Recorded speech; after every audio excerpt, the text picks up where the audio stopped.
안녕하세요. 2018년 11월 14일 VON 논평을 말씀드리겠습니다. 오늘은 논평이라고 하기보다 부탁이라고 말씀드려야 할 것 같습니다. 오늘의 제목은 우리가 영화 출국을 보아야 할 이유입니다. 그 원작은 잃어버린 딸들 오혜원 교원이라는 책, 그 이전에 이미 한 차례 김일성 주석 내 아내와 딸을 돌려주오 라는 제목으로 발간되었던 오길남 박사의 에세이 수기를 바탕으로 하고 있습니다. 저는 이 영화의 원작에 대한 카피라이트를 갖고 또 이 원작 사용에 대한 계약서를 썼지만 이 시사회에도 초대받지 못했습니다. 이 영화 출국을 선전하고 강구하면서 이 원작에 대해서 설명하는 것도 없습니다. 제가 보기에 영화 출국은 매우 조심스럽고 소심하게 이 원작을 숨기려 애쓰고 있습니다. 그럼에도 불구하고 저희가 봐야 될, 적어도 이 영화가 나오게 된 배경에 대해서 알아야 될 이유에 대해서 오늘 말씀드리고 싶습니다. 이 책, 이 원작이 된 책, 잃어버린 딸들 오혜원 교원에 나오는 통영의 딸 신숙자 여사의 일갈에 대해서 잠깐 여러분과 나누고 싶습니다. 누구나 서 있는 자리보다 더 높은 곳을 모색하고 지향하는 한 잘못을 저지를 수가 있어요. 나는 당신이 우리를 이곳으로 우격다짐으로 데리고 온 과거에 대해 어떤 백치도 어떤 눈먼 장님도 저지르지 않을 잘못에 대해 용서할 수가 있습니다. 당신이 내 남편이기 때문입니다. 내 사랑하는 딸들이 짐승처럼 박해받을 지언정 파렴치하고 가정스럽고 저열한 범죄 공모자의 딸이 되어서는 안 된다고 생각해요. 청순한 사람들을 음모의 희생물로 만드는 역할을 맡는 어리석음을 범해서는 안 돼요. 자주니 평안이 민족 대단결이니 그럴싸한 간판을 내걸고 사람의 피와 살이 되어야 마땅한 값진 것들로 전쟁 준비를 하느라 탕진하여 이곳 주민들은 허기져 있고 모두 지쳐 있습니다. 사회주의라는 것도 아무런 내용물 없는 빈 껍데기나 뱃조가리처럼 바람에 찢겨 펄럭거리는 헛개비에 불과해요. 무상교육, 무상의료, 나발 요란하게 불어대지만 모두가 다 빈 깡통이에요. 의약품도 없는데 무슨 의료제도예요? 당신 인민들에게 나눠줄 볼펜 하나 변변한 거 본 적 있어요? 사회보장제도가 확립되어 있다고 선전해 되지만 치사 노동에 시달리다가 정년퇴직하면 한 달에 20원씩 받아요. 필터가 달린 담배 한 갑 값입니다. 이런 곳이 지구촌에서 몇이나 되겠어요.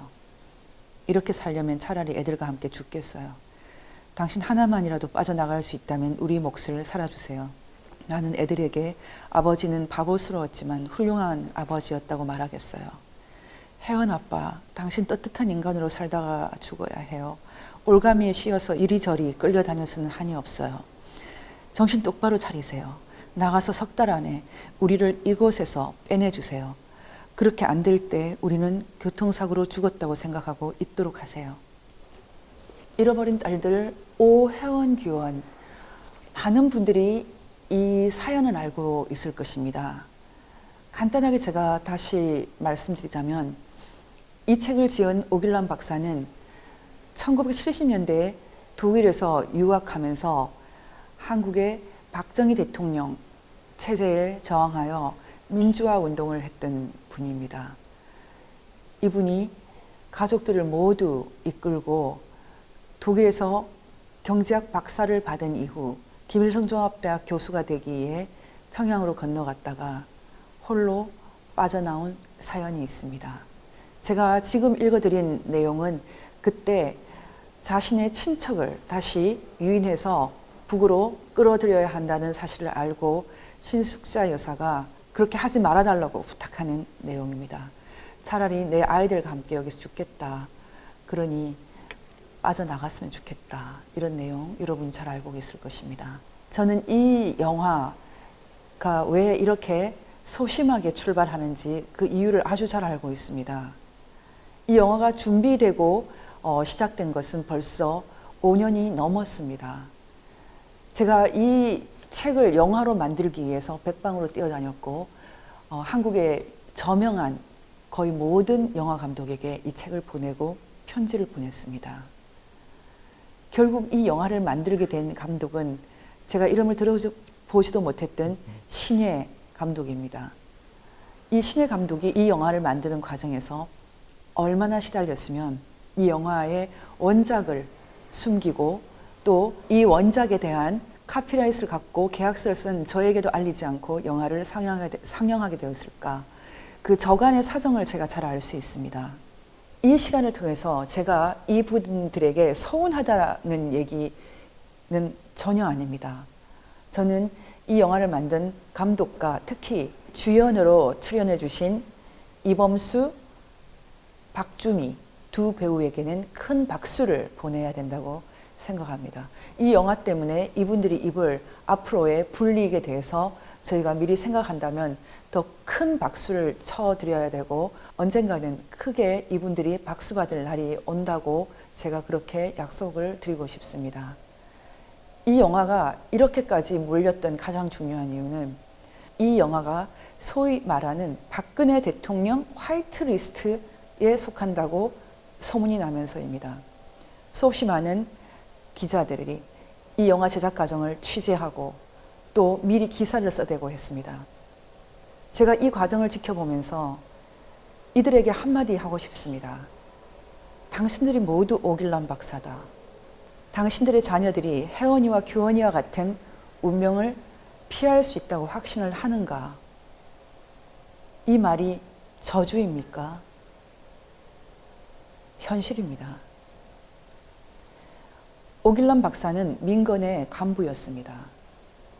여러분 모두 아시다시피 민건의 주역은 송두율 그리고 그들의 정신적 지주였던 윤희상 박사였습니다. 박정희가 너무 미워서 김일성을 택했던 사람들입니다. 이 시대에 한국 제도권에서 내노라 하는 그런 자리를 차지하고 있는 사람들이 모두 오길남들입니다. 차이가 있다면 자녀들과 아내를 이끌고 북으로 들어가지 않은 것입니다. 오길남 박사가 북한에 들어가기 전에 북한에 대해서 소문으로만 알았지 잘 몰랐습니다. 평양 공항에 내렸을 때 아내인 신숙자 여사가 크게 울음을 터뜨렸다고 합니다. 하동으로 나온 아이들의 그 야인 모습이 너무 불쌍해서였다고 합니다. 제가 한번 오길남 박사에게 물었습니다. 도대체 북한의 상황이 어떻습니까? 1980년대 말에 북한의 상황에 대해서 오길남 박사가 이렇게 말했습니다. 1932년, 1932년이라고요? 아니요, 1392년. 박사님, 그게 도대체 무슨 뜻입니까? 알 수 없는 곳이라는 뜻입니다. 조선이 창건되기 전에 고려 말, 그때 그 민초들이 어떻게 살았는지 상상할 수 있습니까? 경험 너머에 있습니다.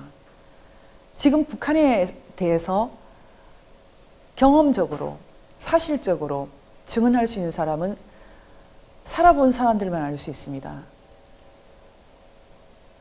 제가 이 얘기를 하고 싶습니다. 오늘 이 출국이라는 영화가 나올 때까지 얼마나 이지매를 당했는지 여러분 모두 알고 있는 친북 언론 민중의 소리에서 화이트리스트 포함된 영화 사선에서 43억이나 지원받았다. 이 영화가 출국이라는 이름으로 나왔지만 워낙은 사선에서라는 이름으로 알려져 있었습니다. 이름을 바꾸게 된 사정도 역시 이런 공격을 피해서가 아닐까 생각이 듭니다. 우리가 이런 불행한 시대를 살고 있습니다. 북한으로 건너가기 전 오길남 박사. 전두환 대통령에게 반성문 쓰기 싫어서 그렇게 탁월한 경제학 논문을 쓰고도 한국으로 들어오지 못하고 북한을 택했던 오길남 박사. 여러분 지금 박정희, 전두환, 이승만 싫어서 김일성에게 모두 영혼을 팔아버린 것입니까? 대한민국이 어쩌다 이 지경이 된 것입니까? 김정일, 김정은 국제사회가 반인도 범죄자로 규정한 지 오래되었습니다. 국제사회가 매년 북한 인권 결의안을 내고 있습니다. 그들이 어떤 존재인지 우리가 정말 모른다는 말입니까? 단지 그 땅에 살아보지 않았다. 아이들을 이끌고 가서, 가족을 이끌고 가서 거기서 학교 다니고 월급 받고 살아보지 않았다고 해서 이 회원이 교원이 구출하겠다는 것조차도 방해를 하고 있습니까? 화이트리스트? 무슨 말을 하고 싶은 거죠? 지금 북한 인권 문제에 완전히 눈을 감고 이 땅에서 아직도 인권 운동가, 민주화 운동가 그렇게 자부하는 영혼이 썩어버린, 타락해버린 지식인들이 너무 많습니다. 제가 당신들에게 오늘 이렇게 말하겠습니다. 아직 북으로 건너가지 않은 오길남 박사들이다. 오길남 박사가 북한으로 건너갔다 탈출해 오는 그 즈음에 저는 대학생이 되었습니다. 30년이 되었습니다. 이 시대의 오길남 박사들이요, 당신들은 도대체 회원이 교원이들에게, 당신 자녀들에게, 당신 아내에게 어떤 삶을 물려주고 싶습니까? 북한에서 아이들을 기르고 아내가 살게 하고 이렇게는 안 하겠죠. 대신 여러분들이 지금 우리 대한민국, 우리 조국을 북한처럼 만들고 있다고 생각하지 않습니까? 너무나 잔인한 시대가 왔습니다. 통영의 딸 신숙자 여사와 두 딸 혜원이와 교원이 바이올린을 아주 잘 키고 아주 글을 잘 쓰는 똑똑한 재원들입니다. 무슨 잘못을 했길래 이 아이들을 우리가 구하면 안 된다는 것입니까? 당신들은 도대체 무슨 생각을 하고 있는 것입니까? 화이트리스트? 나라에서 돈을 많이 내야죠. 이 아이들을 구하려면. 귤은 무슨 생각으로 보내는 것입니까? 정치범 수용소에 있는 사람들한테 주는 것입니까? 제가 그런 생각을 갖고 있습니다. 주체사상파, 전반적으로 영혼이 타락한 당신들, 회원이 교원이를 구하지 않고 구하는 노력조차도 방해한다면 당신의 아이들이 그것보다 더 비참한 고통을 겪게 될 것입니다. 저는 그렇게 되었으면 좋겠습니다. 이 시대가 너무 악해서 정말 참을 수가 없습니다. 영화 출국은 제가 아직 보지 않았습니다. 원작을 많이 숨기고 원작의 취지를 많이 왜곡할 것으로 생각하고 있습니다. 시나리오가 많이 변경되었다는 얘기를 제가 들었습니다. 잃어버린 딸들 오회원 교원, 이 책을 여러분들이 꼭 읽으셨으면 좋겠습니다. 김정은보다 이들이 먼저 대한민국으로 돌아와야 합니다. 아버지를 만나야 됩니다. 2001년에 제가 오길남 박사를 만나기 위해서 그의 집으로 갔을 때 머리맡에 있는 혜원이와 교원이 사진 액자를 사진만 빼내서 저에게 주었습니다. 그리고 많은 가족 사진을 모두 저에게 건네주면서 내가 언제 죽을지 모른다. 이 모든 것을 당신에게 맡기겠다. 이렇게 부탁했습니다. 그때부터 저에게 굉장히 큰 짐이 되었습니다. 마음의 짐이고 또 제 인생의 짐입니다. 아빠가 돌아가시기 전에 반드시 혜원이, 교원이 오 혜원씨, 오 교원씨 이제 40대가 됩니다. 돌아왔으면 좋겠습니다. 그들은 북한의 정치범 수용소와 북한 체제에 대해서 가장 잘 말해줄 수 있는 증언자가 될 것입니다. 인간이 이렇게 살면 안 됩니다. 정치범 수용소는 반드시 없어져야 하고, 한국에서 북한의 정치범 수용소의 존재를 에서 감추는 영혼이 타락한 지식인들, 1980년대 세대, 한국의 제도권을 모두 장악하고 이 나라를 지옥으로 끌고 가는 사람들 모두 반성하십시오. 당신의 자녀들, 당신 자신 안전하지 않습니다.